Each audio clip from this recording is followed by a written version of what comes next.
ਕਹਿੰਦੇ ਭਈ ਇੱਕ ਵਾਈਟ ਹਾਊਸ ਦਾ ਮੈਮੋ ਲੀਕ ਹੋਇਆ ਆ, ਜਿਹਦੇ ਵਿੱਚ ਇਹ ਦੱਸਿਆ ਗਿਆ ਆ ਵੀ ਮਿਲੀਅਨਸ ਆਫ ਜਿਹੜੇ ਅਨਡਾਕੂਮੈਂਟਡ ਇਮੀਗ੍ਰੈਂਟਸ ਆ, ਉਹ ਹੁਣ ਬੌਂਡ ਹੀਅਰਿੰਗ ਦੇ ਲਈ ਐਲੀਜੀਬਲ ਨਹੀਂ ਹੋਣਗੇ।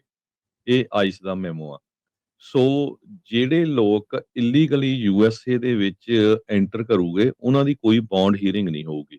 ਇਹ ਜਿਹੜਾ ਟਰੰਪ ਐਡਮਿਨਿਸਟ੍ਰੇਸ਼ਨ ਆ, ਉਹ ਇਸ ਵੱਲ ਨੂੰ ਜਾ ਰਿਹਾ ਹੈਗਾ। ਜੋ ਲੀਗਲੀ ਐਂਟਰ ਕੀਤੇ ਆ, ਉਹ ਉਹਨਾਂ ਦਾ ਡਿਫਰੈਂਟ ਮੈਟਰ ਆ। ਜੋ ਇਲੀਗਲੀ ਐਂਟਰ ਕੀਤੇ ਆ, ਸੋ ਉਹਨਾਂ ਦੇ ਬਾਰੇ ਇਹ ਦੱਸਿਆ ਜਾ ਰਿਹਾ ਵੀ ਉਹਨਾਂ ਦੀ ਕੋਈ ਵੀ ਬੌਂਡ ਹੀਅਰਿੰਗ ਨਹੀਂ ਹੋਊਗੀ।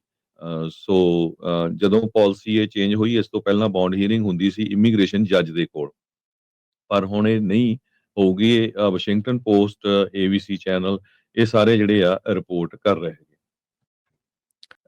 ਕਹਿੰਦੇ ਭਈ ਇੱਕ ਵਾਈਟ ਹਾਊਸ ਦਾ ਮੈਮੋ ਲੀਕ ਹੋਇਆ ਆ, ਜਿਹਦੇ ਵਿੱਚ ਇਹ ਦੱਸਿਆ ਗਿਆ ਆ ਵੀ ਮਿਲੀਅਨਸ ਆਫ ਜਿਹੜੇ ਅਨਡਾਕੂਮੈਂਟਡ ਇਮੀਗ੍ਰੈਂਟਸ ਆ, ਉਹ ਹੁਣ ਬੌਂਡ ਹੀਅਰਿੰਗ ਦੇ ਲਈ ਐਲੀਜੀਬਲ ਨਹੀਂ ਹੋਣਗੇ।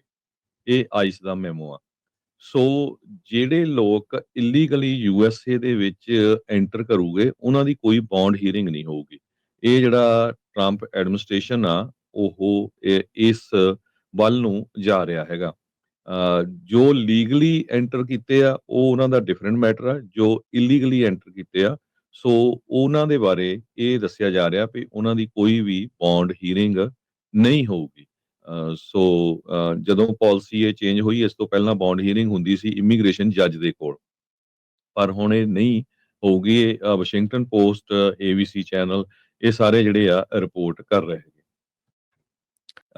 ਕਹਿੰਦੇ ਭਈ ਇੱਕ ਵਾਈਟ ਹਾਊਸ ਦਾ ਮੈਮੋ ਲੀਕ ਹੋਇਆ ਆ, ਜਿਹਦੇ ਵਿੱਚ ਇਹ ਦੱਸਿਆ ਗਿਆ ਆ ਵੀ ਮਿਲੀਅਨਸ ਆਫ ਜਿਹੜੇ ਅਨਡਾਕੂਮੈਂਟਡ ਇਮੀਗ੍ਰੈਂਟਸ ਆ, ਉਹ ਹੁਣ ਬੌਂਡ ਹੀਅਰਿੰਗ ਦੇ ਲਈ ਐਲੀਜੀਬਲ ਨਹੀਂ ਹੋਣਗੇ। ਇਹ ਆਈਸ ਦਾ ਮੈਮੋ ਆ। ਸੋ ਜਿਹੜੇ ਲੋਕ ਇਲੀਗਲੀ ਯੂਐਸਏ ਦੇ ਵਿੱਚ ਐਂਟਰ ਕਰੂਗੇ, ਉਹਨਾਂ ਦੀ ਕੋਈ ਬੌਂਡ ਹੀਅਰਿੰਗ ਨਹੀਂ ਹੋਊਗੀ। ਇਹ ਜਿਹੜਾ ਟਰੰਪ ਐਡਮਿਨਿਸਟ੍ਰੇਸ਼ਨ ਆ, ਉਹ ਇਸ ਵੱਲ ਨੂੰ ਜਾ ਰਿਹਾ ਹੈਗਾ।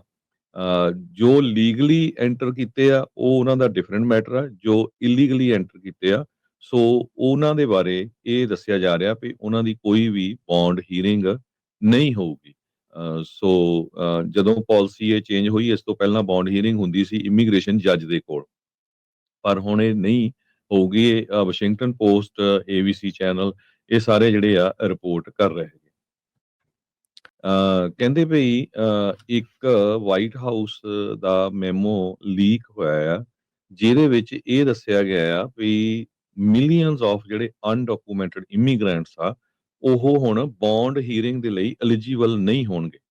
ਇਹ ਆਈਸ ਦਾ ਮੈਮੋ ਆ। ਸੋ ਜਿਹੜੇ ਲੋਕ ਇਲੀਗਲੀ ਯੂਐਸਏ ਦੇ ਵਿੱਚ ਐਂਟਰ ਕਰੂਗੇ, ਉਹਨਾਂ ਦੀ ਕੋਈ ਬੌਂਡ ਹੀਅਰਿੰਗ ਨਹੀਂ ਹੋਊਗੀ। ਇਹ ਜਿਹੜਾ ਟਰੰਪ ਐਡਮਿਨਿਸਟ੍ਰੇਸ਼ਨ ਆ, ਉਹ ਇਸ ਵੱਲ ਨੂੰ ਜਾ ਰਿਹਾ ਹੈਗਾ। ਜੋ ਲੀਗਲੀ ਐਂਟਰ ਕੀਤੇ ਆ, ਉਹ ਉਹਨਾਂ ਦਾ ਡਿਫਰੈਂਟ ਮੈਟਰ ਆ। ਜੋ ਇਲੀਗਲੀ ਐਂਟਰ ਕੀਤੇ ਆ, ਸੋ ਉਹਨਾਂ ਦੇ ਬਾਰੇ ਇਹ ਦੱਸਿਆ ਜਾ ਰਿਹਾ ਵੀ ਉਹਨਾਂ ਦੀ ਕੋਈ ਵੀ ਬੌਂਡ ਹੀਅਰਿੰਗ ਨਹੀਂ ਹੋਊਗੀ। ਸੋ ਜਦੋਂ ਪਾਲਿਸੀ ਇਹ ਚੇਂਜ ਹੋਈ, ਇਸ ਤੋਂ ਪਹਿਲਾਂ ਬੌਂਡ ਹੀਅਰਿੰਗ ਹੁੰਦੀ ਸੀ ਇਮੀਗ੍ਰੇਸ਼ਨ ਜੱਜ ਦੇ ਕੋਲ, ਪਰ ਹੁਣ ਇਹ ਨਹੀਂ ਹੋਊਗੀ। ਇਹ ਵਾਸ਼ਿੰਗਟਨ ਪੋਸਟ, ABC ਚੈਨਲ, ਇਹ ਸਾਰੇ ਜਿਹੜੇ ਆ ਰਿਪੋਰਟ ਕਰ ਰਹੇ ਹੈਗੇ।